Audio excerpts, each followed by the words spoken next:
Welcome to Zee Telugu news market watch. Last week నెగిటివ్లో trade అయిన market అయితే ఈ వీక్ స్టార్టింగ్ పాజిటివ్తోనే స్టార్ట్ అయిపోయింది. మార్నింగ్ ఫ్లాట్గా స్టార్ట్ అయిన మార్కెట్ అయితే మెల్లగా ఫ్లాట్గా స్టార్ట్ అయింది, తర్వాత మెల్లగా పాజిటివ్ ట్రెండ్లోకి వెళ్ళిపోయింది.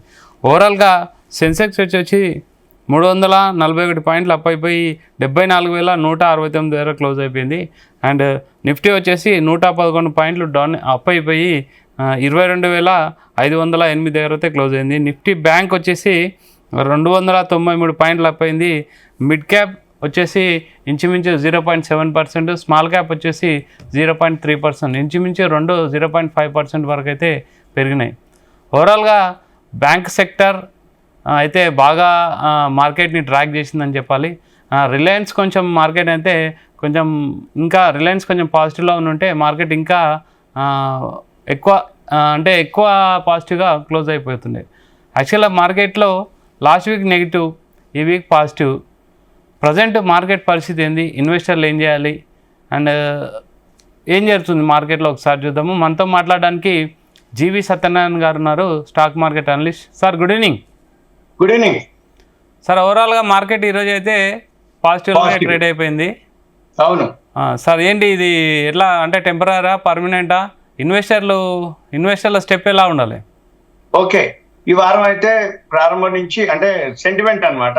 అంటే ఓపెనింగ్ అంతర్జాతీయ మార్కెట్లు అన్ని కూడా పాజిటివ్ లో ఓపెన్ కావటం, అంటే పాజిటివ్ లో ఫ్రైడే క్లోజ్ కావటం, మనకి సెలవు రావడం జరిగింది. కాబట్టి ఆ గ్యాప్ ఏదైతే ఉందో అదంతా కూడా ఈ రోజు పాజిటివ్ లోనే ఓపెన్ కావడం జరిగింది. కాబట్టి మార్కెట్లు అంటే ఒకటి, ఈ ఎఫ్ఐఐలు ఎవరైతే ఉన్నారో వాళ్ళు సెల్లింగ్ తగ్గిపోవడం జరిగింది. అక్టోబర్ నుంచి కంటిన్యూగా వాళ్ళు అక్టోబర్, నవంబర్, డిసెంబర్, జనవరి, ఫిబ్రవరి ఇప్పటి వరకు కూడా అమ్ముతూ వచ్చిర్రు. అది మొన్న గురువారం నాడు కొంచెం తక్కువ అయింది అనమాట అమ్మటం.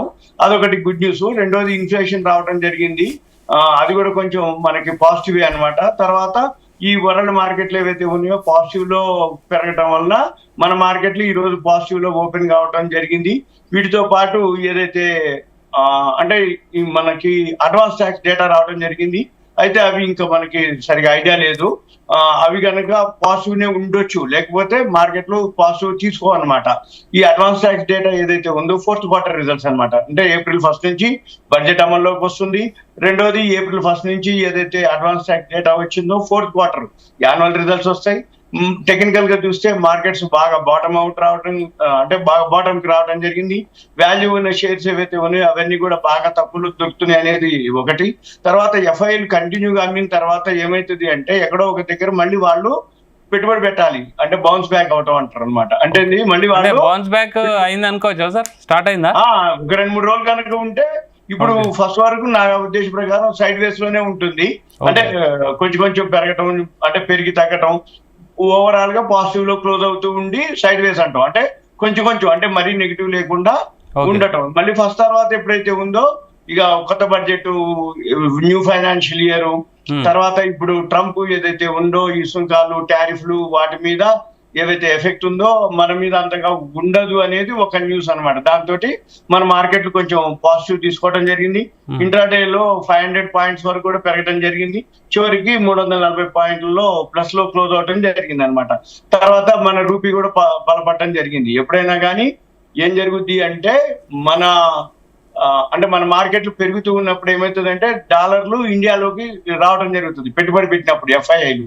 అప్పుడు ఏమైతుంది అంటే రూపీ స్ట్రాంగ్ అవుతుంది. అది కూడా ఒక న్యూస్ అనమాట. ఇప్పుడు ఇది దీంతో ఏదైతే సెన్సెక్స్ 30 బిఎస్సి సెన్సెక్స్ లో ఓవరాల్ గా మనకి 19 షేర్లు పాజిటివ్ లో ఉండటం, 11 షేర్లు మైనస్ లో ఉండటం. ఇవాళ అన్ని ఫైనాన్స్ సర్వీస్ లు అంటే Bajaj finance, M&M, axis bank ఇవి పాజిటివ్ లో అనమాట. అంటే banking sector, pharma sector, auto sector positive లో ఉండటం, ఇవి అనమాట. అంటే ఓవరాల్ గా మళ్ళీ మార్కెట్లు కొంచెం సపోర్ట్ తీసుకుంటున్నాయి అనేది ఉద్దేశం. తర్వాత గోల్డ్ కూడా ఆల్ టైమ్ హైకి రావడం జరిగింది. కొంచెం మళ్ళీ ఆల్ టైమ్ హై నుంచి, అంటే మొన్న ఆల్ టైమ్ హైకి రావడం జరిగింది ఫ్రైడే రోజు.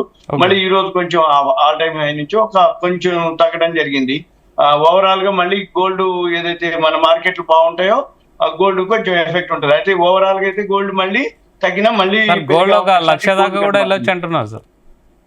అదే అందుకనే మళ్ళీ పెరిగే అవకాశాలే కనపడుతున్నాయి. కాకపోతే తగ్గి మళ్ళీ పెరుగుతుంటది అనమాట. గోల్డ్ ఇప్పుడు ఏమంటారు? గోల్డ్ పైన ఇన్వెస్ట్ చేయొచ్చా ఇప్పుడు? తగినప్పుడు చేయాలి, ఇప్పుడు కాదు, కొంచెం మళ్ళీ కరెక్షన్ వస్తుంది. జనరల్ గా ఎప్పుడైనా కానీ ఈ గోల్డ్ విషయంలో ఏమైందంటే ప్రతి నెల 5వ తారీఖు డెలివరీ డేట్ ఉంటుంది. అంటే బై మంత్లీ 2 నెలలకు ఒకసారి గోల్డ్ డెలివరీ ఉంటుంది. ఆ టైంలో కొంచెం కరెక్షన్కి వస్తుంది.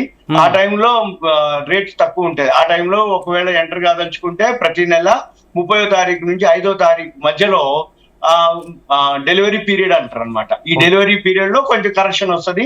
ఆ టైంలో ఎంటర్ అయితే మళ్ళీ మధ్యలో ఇప్పుడు పెరుగుతాం మొదలు పెడితే మళ్ళీ మంత్ ఎండింగ్ కి అంటే మార్చి లాస్ట్ వీక్ వచ్చేటప్పటికి కొంచెం కరెక్షన్ స్టార్ట్ అవుతుంది. మళ్ళీ 1-2 తారీఖులు అంటే ఏప్రిల్ 1st తారీఖు 2-3 తారీఖుల్లో మళ్ళీ డౌన్ అవుతుంది. మళ్ళీ దాని తర్వాత మళ్ళీ 5వ తారీఖు తర్వాత ఏప్రిల్ 5-6 తర్వాత మళ్ళీ పాజిటివ్ జోన్ లోకి వెళ్తుంది. అంటే ఈసారి పడ్డంత వరకు పడి ఈసారి పెరిగితే అంత ముందు కంటే కూడా ఎక్కువ పెరుగుతుంది అనమాట. ఎప్పటికైనా గోల్డ్ లోకి తర్వాత సిల్వర్, గోల్డ్ సిల్వర్ రెండు ఒకటే రిలేషన్. అంటే బులియన్ మార్కెట్స్ అంటాం. ఈ బులియన్ మార్కెట్స్ గోల్డ్ పెరిగినప్పుడు సిల్వర్ కూడా పెరగడం జరుగుతుంది, గోల్డ్ తగ్గినప్పుడు సిల్వర్ కూడా తగ్గడం జరుగుతుంది. ఇదంతా కూడా మనం investing.com లో మనము అబ్జర్వ్ చేయొచ్చు. ఏదైతే ఇప్పుడు అంటే సెక్టార్ల వైజ్ చూసుకుంటే ఇన్వెస్టర్లు ఏ సెక్టార్లు ఎక్కువ కొనొచ్చు అంటే అబ్జర్వ్ చేయొచ్చు? ఇప్పుడు ఇవాళ మాత్రం ఫైనాన్స్ సెక్టార్లు, ఆటో సెక్టార్లు, బ్యాంకింగ్ సెక్టారు బాగా మూవ్ అవడం జరిగింది. అంటే ఇప్పుడు ఇన్వెస్ట్ స్టార్ట్ చేయొచ్చా? ఇన్వెస్ట్మెంట్ బాటమ్ చేయొచ్చు. అయితే ఏం చూడాలి అంటే బడ్జెట్ లో ఏవైతే టాప్ సెక్టార్స్ అంటే 150 సెక్టార్లకి అలొకేషన్స్ అంటే కేటాయింపులు జరిగినాయి.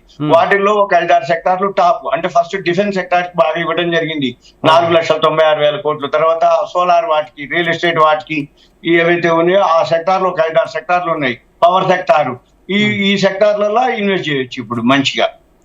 ఓకే, ఓవరాల్ గా ఈ వీక్ ఓవరాల్ గా ఓకే. ఇంకొకటి కూడా, ఇప్పుడు అంతకుముందు ఈ ఇస్రో వాళ్ళు లాంచింగ్ ప్యాడ్ ఉండేది, అంటే లాంచింగ్ అంటే రాకెట్లు ప్రయోగించడానికి. అంతకుముందు 1 ఉండేది, తర్వాత 3 అయినాయి, తర్వాత 4 అయినాయి. ఇప్పుడు లేటెస్ట్ గా ఇంకొక 2 లాంచింగ్ ప్యాడ్లు స్టార్ట్ చేయడం జరిగింది. అంటే మొత్తం 6 ఉంటాయి అనమాట. అంటే ఎట్ ఏ టైము 6 రాకెట్లు పోవడానికి రెడీ అవుతూ ఉంటది. అంటే అంతకుముందు 3-4 నెలలకు పోయే రాకెట్లు ఇప్పుడు నెల పోతాయి, రోజు పోవచ్చు, వారానికి కూడా పోవచ్చు. ఒకటేసారి ఎక్కువ మనమే కాదు, ఇక కమర్షియల్ లోకి అనమాట. అంటే వేరే దేశాల వాళ్ళవి కూడా మనమే చేస్తాం. ఆ చంద్రయాన్కి సంబంధించినవి కానీ, ఇస్రోకి సంబంధించిన రాకెట్లకు సంబంధించిన షేర్స్ అన్ని కూడా బాగా మూవ్ అవుతాయి. ఇప్పుడు అవి కనుక బాగా బాటమ్ లో ఉన్నాయి. డిఫెన్స్ స్టాక్స్ ఒకటి, సోలార్ స్టాక్స్ ఒకటి, మన ఏది ఇస్రోకి సంబంధించినటువంటి రాకెట్లకు సంబంధించినటువంటి ఆ స్టాక్స్ లిస్ట్ ఉంది. అవి అంటే ఉదాహరణకి ఇప్పుడు రాకెట్ పోతుంది అంటే ఆ బాడీ ఏ కంపెనీకి తయారు చేసింది, లోపల ఏదైతే బ్యాటరీ ఉందో ఏ బ్యాటరీ ఛార్జింగ్ చేస్తుంది, సోలార్ సెల్స్ తోటి ఎలా ఛార్జ్ అవుతుంది, డే టైం నైట్ టైం, కెమెరాలు ఉంటాయి, అవి ఫోటోలు పంపించాలి. ఆ కెమెరాలు ఎంత పవర్ఫుల్, ఏ కంపెనీకి ఇచ్చారు, ఆ సెక్టార్లు ఏవైతున్నాయో ఒక 15 వరకు ఉంటాయి అనమాట.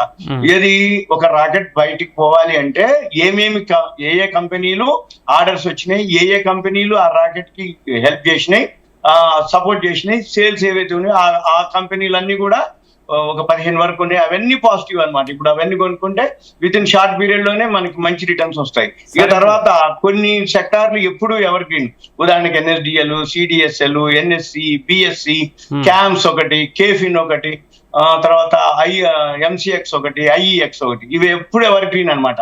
అంటే ఏంటిది, ఏ మార్కెట్ తో పని లేకుండా కూడా వాటి సర్వీస్ అవి చేస్తుంది. ఇంకా మళ్ళీ ఇంకొకటి ఎవరు ఇన్వెస్టర్లు ఎలా చూడాలంటే ఆర్డర్ బుక్ అని ఉంటది. ఆర్డర్ బుక్ ఏంటంటే ఆర్డర్స్ వస్తూనే ఉంటాయి కంపెనీకి, కానీ మార్కెట్ లో ఆ ప్రైస్ తగ్గింది, కానీ ఆ కంపెనీలు మాత్రం ఆర్డర్ తోటి ఆ పని చేస్తూనే ఉంటాయి. అంటే మార్కెట్ తో నిమిత్తం లేకుండా కంపెనీలు పనిచేస్తూ ఉంటాయి. అటువంటి కంపెనీలు కూడా మనం అబ్జర్వ్ చేస్తే ఆర్డర్ బుక్ ఎక్కువ ఉన్నట్టు కంపెనీలు అవి మంచి పైసలు వస్తాయి. సార్ ఇప్పుడు నెక్స్ట్ వీక్ ఎలా ఉండబోతుంది మార్కెట్? అంటే పాజిటివ్ ఇప్పటి నుంచి కొంచెం ఒకవేళ పడ్డా అంటే కొంచెం తగ్గుతున్నా కానీ ఓవరాల్ గా అయితే ఎక్కువ వీక్నెస్ అయితే కనపడట్లేదు. ఎందుకంటే ఆల్రెడీ చాలా బాటం రావడం జరిగింది ఫైనాన్షియల్ ఇయర్ ఎండింగ్ కి. తర్వాత ఇప్పుడు ఈ సుంకము టారిఫ్ల మీద ఏదైతే ఉందో అదంతా ఇంకా అవుట్డేటెడ్ అయిపోయినట్టు ఉంటది అనమాట. అంటే పడ్డంత వరకు పడ్డది, ఇంకా సుంకాల మీద మార్కెట్ సెంటిమెంట్ కనిపించినట్ట మార్కెట్ లో ఇంకా చిన్నగా మళ్ళీ మామూలుగా ఇంకా ఇన్వెస్టర్స్ వస్తారు. మర్చిపోయినా ఇది దీంతో పాటు ఇప్పుడు సెబీ ఒకటి గైడ్ లైన్స్ పాస్ చేయడం జరిగింది. ఎవరైతే F&O ఏవైతే ఉన్నాయో అవన్నీ కూడా బాగా తగ్గిపోవడం జరిగింది. అంటే ఫ్యూచర్స్ అండ్ ఆప్షన్స్ లో బిజినెస్ బాగా తగ్గిపోయి, ఆప్షన్స్ లో కూడా బిజినెస్ తగ్గిపోయి ఇన్వెస్టర్స్ అంతా కూడా ఈక్విటీ మార్కెట్ లోకి, డెలివరీలోకి వెళ్తున్నారు అనేది ఒక వార్త. సెబీ ఏదైతే మొన్న రూల్ పాస్ చేయడం జరిగింది దాంతో మార్కెట్లు అయితే ఓకే పాజిటివ్. అంటే రూల్ ఏం పాస్ చేసినారు? రిఫండ్ చేయాలంటే ఎగ్జామ్ రాయాలనా? ఏం పాస్ చేసింది రూల్? ఎగ్జామ్స్ కాదు, వాటి మీద కొంచెం ఆంక్షలు విధించడం జరిగింది. మినిమం అమౌంట్ ఇంత ఉంచాలి అనేది, తర్వాత మార్జిన్లు పెంచటం, తర్వాత కొన్ని వేరే ఉన్నాయి. అది మనం ఇంకో వీడియోలో చేద్దాం. ఓకే, దాని ఓకే గురించి సార్, ఓకే. కావాలనుకుంటే మనం దాన్ని చేద్దాం. Awareness. Okay, thank you very much sir. Right, thank you. ఇది జీవి సత్యనారాయణ గారు ఏమంటున్నారంటే మార్కెట్ అయితే పాజిటివ్లో కొంచెం సెంటిమెంట్గా అనిపించింది మార్కెట్లో అని చెప్తున్నారు. ఇన్వెస్టర్లు కొంచెం అబ్జర్వేషన్లో ఉండి sector wise or price wise చూసుకుంటే కొంచెం మంచి లాభాలు రావచ్చు అని చెప్తున్నారు. Keep watching Zee Telugu news.